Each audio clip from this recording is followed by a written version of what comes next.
Barber ഷോപ്പിൽ shave ചെയ്യുമ്പോൾ അല്ലെങ്കിൽ ഹെയർ കട്ട് ചെയ്യുമ്പോൾ HIV പകരാൻ സാധ്യതയുണ്ടോ? വളരെ കോമൺ ആയിട്ടുള്ള ഒരു ചോദ്യമാണ്. ഒരുപാട് മെയിലുകൾ നമുക്ക് വരുന്നുണ്ട്, ഒരുപാട് മെസ്സേജുകൾ വരുന്നുണ്ട്. അതല്ലാതെ തന്നെ പല ഡോക്ടേഴ്സും പല യൂട്യൂബേഴ്സും ഒക്കെ യൂട്യൂബിലും ഞാൻ പറയുന്നത് കേട്ടിട്ടുണ്ട്, ബാർബർ ഷോപ്പ് വഴി HIV വരാനായിട്ടുള്ള സാധ്യത കൂടുതലാണ്, അല്ലെങ്കിൽ HIV-ക്കുള്ള റിസ്ക് ഉണ്ട് എന്ന് പറയുന്നുണ്ട്. ഇതിൻ്റെ കറക്റ്റായിട്ടുള്ള ഉത്തരം എന്താണെന്ന് ചോദിച്ചു കഴിഞ്ഞാൽ എക്സ്ട്രീംലി ലോ റിസ്ക് ആണ് ബാർബർ ഷോപ്പിലൂടെ HIV ട്രാൻസ്മിറ്റ് ചെയ്യാനായിട്ടുള്ളത്. അതെന്തുകൊണ്ടാണെന്ന് തെളിവ് സഹിതം നോക്കാം. Once again welcome back to yes to positive.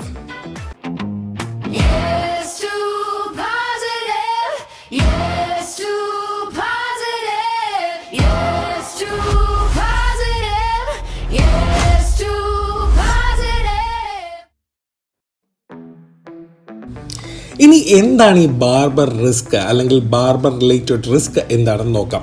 അതായത് ബാർബർ ഷോപ്പ് വഴി ബാർബർ ഷോപ്പിൽ നമ്മൾ ചെല്ലുമ്പോൾ റീയൂസബിൾ ആയിട്ടുള്ള റേസേഴ്സ്, ബ്ലേഡ്, ക്ലിപ്പ് മുതലായവ ഉപയോഗിച്ച് മറ്റൊരാളുടെ ശരീരത്തിൽ അത് ഉപയോഗിച്ച് ക്ലീൻ ചെയ്ത ശേഷം അല്ലെങ്കിൽ ഹെയർ കട്ട് ചെയ്ത ശേഷം അത് നമ്മുടെ ശരീരത്തിലേക്ക് വെക്കുമ്പോൾ അവരുടെ ശരീരത്തിൽ എന്തെങ്കിലും മുറിവുകൾ ഉണ്ടായി അതിൽ നിന്നുള്ള ബ്ലഡ് നമ്മളുടെ ശരീരത്തിലെ മുറിവിലോട്ടോ നമ്മളിലോട്ടോ കയറുന്ന സാഹചര്യത്തെയാണ് സിദ്ധാന്തപരമായിട്ട് ബാർബർ ഷോപ്പ് റിസ്ക് എന്ന് പറയുന്നത്. പ്രത്യേകം മനസ്സിലാക്കണം, ഇത് ഒരു സെക്ഷുവലി കോണ്ടാക്റ്റ് അല്ല, ഇഞ്ചക്ഷൻ ഡ്രഗ് യൂസ് അല്ല. അവയാണ് HIV പകരാനായിട്ടുള്ള മെയിൻ ആയിട്ടുള്ള കാരണങ്ങൾ. എന്നാലും ഈ ഒരു രീതിയിൽ HIV പകരാനായിട്ടുള്ള സാധ്യതയില്ല എന്ന് പറയുന്നതിൻ്റെ മെയിൻ ആയിട്ടുള്ള സംഭവം എന്താണെന്ന് വെച്ചാൽ നമ്മുടെ വൈറസിൻ്റെ സ്ട്രക്ചറും ഘടനയുമാണ്. അപ്പം നമുക്ക് HIV വൈറസിൻ്റെ ഘടനയെപ്പറ്റി ഡീറ്റെയിൽ ആയിട്ട് മനസ്സിലാക്കേണ്ടതുണ്ട്. HIV വളരെ ഫ്രാജിലായിട്ടുള്ള, അതായത് ഭയങ്കര ദുർബലമായിട്ടുള്ള ഒരു വൈറസാണ്. മനുഷ്യ ശരീരത്തിന് പുറത്ത് റിപ്ലിക്കേറ്റ് ചെയ്യാൻ, അതായത് പെരുകാനായിട്ട് അതിന് സാധ്യതയില്ല എന്നല്ല, സീറോയാണ്. രക്തം വായുവിൽ എക്സ്പോസ്ഡ് ആകുമ്പോൾ, അതായത് നമ്മുടെ കൈ മുറിഞ്ഞ് ബ്ലഡ് വെളിയിലോട്ട് വരിക എന്ന് പറയുമ്പോൾ തന്നെ അത് വായിലോട്ടാണല്ലോ വരുന്നത്. രക്തം വെളിയിലോട്ട് വരുമ്പോൾ തന്നെ HIV-യുടെ ഇൻഫെക്റ്റിവിറ്റി, അതായത് പകരാനായിട്ടുള്ള സാംക്രമിക ആ ഒരു സ്വഭാവം ഇല്ലാണ്ടാവുന്നു. അതാണ് HIV അന്തരീക്ഷ ഊഷ്മാവിൽ ട്രാൻസ്മിറ്റ് ചെയ്യില്ല എന്ന് പറയുന്നത്. പിന്നെ പ്രത്യേകം മനസ്സിലാക്കേണ്ട ഒരു സംഭവം, മെറ്റൽ സർഫേസ്, റേസർ, ബ്ലേഡ് പോലുള്ള സ്ഥലങ്ങളിൽ HIV-ക്ക് ദീർഘനേരം, അതായത് ഫ്യൂ സെക്കൻഡ്സ് പോലും അവിടെ സർവൈവ് ചെയ്യാൻ സാധിക്കത്തില്ല എന്നുള്ളതാണ് ശാസ്ത്രീയമായിട്ടുള്ള മറ്റൊരു സത്യം. ഇനി ബാർബർ ഷോപ്പ് വഴി HIV ട്രാൻസ്മിറ്റ് ചെയ്യുമോ എന്നുള്ള പഠനങ്ങളിൽ സയൻറ്റിസ്റ്റുകൾ കണ്ടെത്തിയ കാര്യങ്ങൾ നോക്കാം. അതായത് ചില പഠനങ്ങളിൽ ചില ബാർബർ ഷോപ്പുകളിൽ ക്ലിപ്സ്, ബ്ലേഡ്സ്, റേസേഴ്സ് എന്നിവയിൽ മനുഷ്യ ശരീരത്തിലെ അല്ലെങ്കിൽ മനുഷ്യൻ്റെ രക്തത്തിൻ്റെ അവശിഷ്ടങ്ങൾ കണ്ടിട്ടുണ്ട്. അതായത് ഇവിടെ കണ്ടാമിനേഷൻ പോസിബിലിറ്റി ആണ് ഉള്ളത്. എന്നാൽ ഇവിടുത്തെ പ്രധാന കാര്യം, ഇത് ഹെപ്പറ്റൈറ്റിസ് B, ഹെപ്പറ്റൈറ്റിസ് C വൈറസുകൾ HIV-യേക്കാൾ വളരെ സ്റ്റേബിളാണ്. അതായത് ഈ വൈറസുകൾക്ക്, ഇപ്പം ഞാൻ പറഞ്ഞു HIV വൈറസ് അന്തരീക്ഷ ഊഷ്മാവിലോട്ട് വന്നു കഴിഞ്ഞാൽ അന്നേരം തന്നെ നശിച്ചു പോകും. പക്ഷേ ഹെപ്പറ്റൈറ്റിസ് Bയും Cയും ഒക്കെ അത് കുറേ നേരം നിൽക്കും. അതുകൊണ്ട് തന്നെ പഠനങ്ങളിൽ ബാർബർ ഇൻസ്ട്രുമെൻസിൽ, അതായത് ഇതുപോലെ റേസർ, ഇതുപോലുള്ള കത്തി എന്നിവയിൽ കണ്ടെത്തിയിരിക്കുന്നത് ഹെപ്പറ്റൈറ്റിസ് വൈറസ് ആണ്. അതായത് HIV വൈറസിനെ ഇതുവരെ കണ്ടെത്താൻ സാധിച്ചിട്ടില്ല എന്നാണ് പറയപ്പെടുന്നത്. ഇനി ലോകത്ത് എവിടെയെങ്കിലും HIV ബാർബർ ഷോപ്പ് വഴി പകർന്നതായിട്ട് റിപ്പോർട്ട് ചെയ്തിട്ടുണ്ടോ എന്ന് നമുക്ക് നോക്കാം. ഓൾമോസ്റ്റ് നോൺ എക്സിസ്റ്റ് എന്നാണ് പബ്ലിക് ഹെൽത്ത് ലിറ്ററേച്ചറിൽ പറയുന്നത്. ലോകത്ത് ഇതുവരെ ബാർബർ ഷോപ്പ് വഴി HIV റിപ്പോർട്ട് ചെയ്ത കേസുകൾ ഇന്നീ നാഴിക വരെ നിലവിൽ ഇല്ല എന്നുള്ളതാണ് വാസ്തവം. എന്നാൽ ചില പഴയ കേസ് റിപ്പോർട്ടിൽ ഹൗസ് ഹോൾഡ് റേസർ ഷെയറിംഗ് വഴി HIV പകരാമെന്ന സംശയം ഉന്നയിച്ചിട്ടുണ്ട്. സംശയമാണ്, പക്ഷേ അവ എക്സെപ്ഷണൽ കേസസിലാണ്.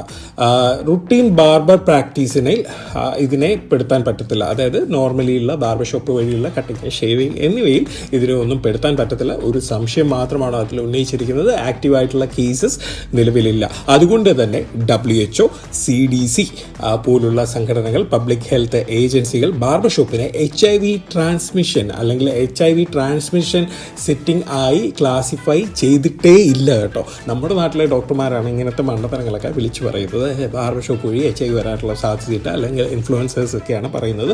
WHO, CDC പോലുള്ള പബ്ലിക് ഹെൽത്ത് ഏജൻസികൾ ബാർബർ ഷോപ്പിനെ ഒരിക്കലും ഒരു HIV ട്രാൻസ്മിറ്റിംഗ് സെൻ്ററായിട്ടോ അല്ലെങ്കിൽ HIV അതുവഴി ട്രാൻസ്മിറ്റ് ചെയ്യാനായിട്ടുള്ള ഒരു വാർണിംഗ് പോലും കൊടുത്തിട്ടില്ല എന്നുള്ളതാണ് സത്യം.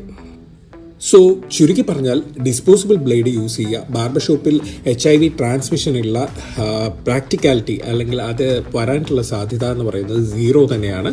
സ്റ്റെറിലൈസേഷൻ ഇല്ലാതെ അല്ലെങ്കിൽ ബ്ലഡ് സ്റ്റെയിൻസ് ഉള്ള ഇൻസ്ട്രുമെൻറ്റ്സ് തുടർച്ചയായി യൂസ് ചെയ്താൽ തിയററ്റിക്കലി റിസ്ക് ഉണ്ടാകാം. പക്ഷേ അത് ഒരു സെക്ഷുവലി എക്സ്പോഷറോ അല്ലെങ്കിൽ സിറിഞ്ച് ഷെയറിങ്ങിനെ അപേക്ഷിച്ച് വളരെ വളരെ വളരെ വളരെ കുറവാണ്. അതുകൊണ്ട് തന്നെയാണ് ഇത് 0 എന്നുള്ള കാറ്റഗറിയിൽ പെടുത്തിയിരിക്കുന്നത്. അതുപോലെ തന്നെ ഇനി തൊട്ട് ബാർബർ ഷോപ്പിൽ പോകുമ്പോൾ സിംഗിൾ യൂസ് ഡിസ്പോസിബിൾ ബ്ലേഡാണോ യൂസ് ചെയ്യുന്നതെന്ന് ഒന്ന് നിങ്ങൾ ശ്രദ്ധിക്കുക. അതുപോലെ അങ്ങനെയുള്ള ബാർബർ ഷോപ്പ് തിരഞ്ഞെടുക്കുക. റേസർ അല്ലെങ്കിൽ ബ്ലേഡിൽ ക്ലീൻ ആണോ, അവ ക്ലീൻ ചെയ്യുന്നുണ്ടോ എന്ന് നോക്കുക. മറ്റേ വടിക്കുന്ന ആ ഒരു സാധനം ഉണ്ടല്ലോ, അതൊക്കെ ക്ലീൻ ആണോ നോക്കുക. പിന്നെ എല്ലാവരോടും ഞാൻ പറയുന്ന പോലെ ഹെപ്പറ്റൈറ്റിസ് ബിയുടെ വാക്സിനേഷൻ എടുക്കുക. വലിയ കട്ടുണ്ടായി അതിലേക്ക് രക്തം ഡയറക്റ്റായിട്ട് വല്ലതും വന്നു കഴിഞ്ഞാൽ മാത്രം മെഡിക്കൽ അഡ്വൈസ് എടുക്കുക. ഇവ പാലിച്ചാൽ HIV മാത്രമല്ല ഹെപ്പറ്റൈറ്റിസ് റിസ്ക് പോലും ഇല്ല എന്നുള്ളതാണ് സത്യം. ഇനി പൊതുവെയുള്ള ചോദ്യങ്ങളും അവയ്ക്കുള്ള ഉത്തരങ്ങളും ഒറ്റ വാക്കിൽ പറയാം. റേസറിൽ HIV ദിവസങ്ങളോളം ജീവിക്കുമെന്നാണ് എല്ലാവരുടെയും ധാരണ. ഇത് 100% തെറ്റാണ്. ഇത് റേസറിൽ HIV വൈറസിന് ജീവിക്കാൻ സാധ്യതയില്ല. ബാർബർ ഷോപ്പ് കംപ്ലീറ്റ്ലി സേഫ് ആണോ എന്നുള്ള ചോദ്യമുണ്ട്. ഹൈജീൻ ഇല്ലെങ്കിൽ ഹെപ്പറ്റൈറ്റിസ് റിസ്ക് ഉണ്ട്, അത് മാത്രം ഓർക്കുക. HIV റിസ്ക് ഇല്ല, ഹെപ്പറ്റൈറ്റിസ് റിസ്ക് ഉണ്ട്. ചെറിയ കട്ടുണ്ടായാൽ HIV ഉറപ്പാണ് എന്ന് കുറേ അധികം ആളുകൾ വിശ്വസിക്കുന്നത് 100% തെറ്റാണ്. 0 റിസ്ക് ആണ്, 0 റിസ്ക് കേട്ടോ. ചെറിയ കട്ടുണ്ടായാൽ HIV ഉറപ്പാണെന്നുള്ള തെറ്റിദ്ധാരണ മാത്രമാണ്, അങ്ങനെ ഒരു റിസ്ക് ഇല്ല.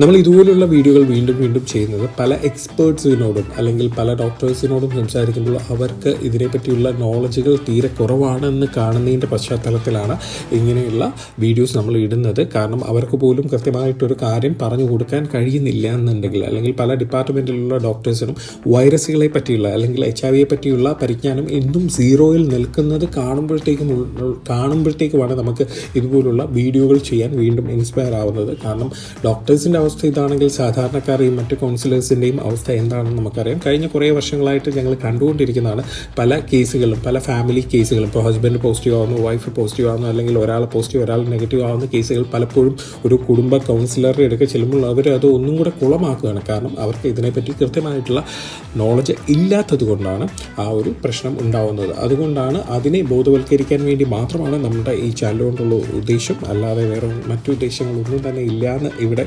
വ്യക്തമാക്കുന്നു. ഞങ്ങൾ ഇനി 2026 ഇതുപോലുള്ള ടോപ്പിക്കിലായിരിക്കും വീഡിയോസ് കൂടുതലായിട്ടും ചെയ്യുക. നിങ്ങൾക്കും ഇതുപോലുള്ള എന്തെങ്കിലും സംശയങ്ങളുണ്ടെങ്കിൽ ഞങ്ങൾക്ക് മെയിൽ അയയ്ക്കുക, അല്ലെങ്കിൽ ഞങ്ങളുടെ വാട്സപ്പ്, ഇൻസ്റ്റാഗ്രാം, ഫേസ്ബുക്ക് മെസ്സേജുകൾ യൂസ് ചെയ്യാവുന്നതാണ്. മെസ്സേജിങ് പാറ്റേൺസ് യൂസ് ചെയ്യാവുന്നതാണ്. എല്ലാവർക്കും നല്ലൊരു ദിവസം ആശംസിക്കുന്നു. നന്ദി, നമസ്കാരം.